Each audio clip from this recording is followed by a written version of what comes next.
The National Weather Service in Grand Forks has issued a severe thunderstorm warning for Red Lake County in northwestern Minnesota, southeastern Polk County in northwestern Minnesota, southeastern Pennington County in northwestern Minnesota, until 8:15 p.m.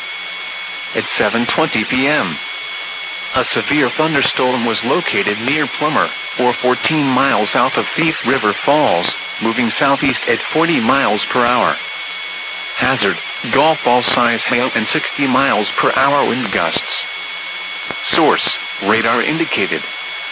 Impact, people and animals outdoors will be injured.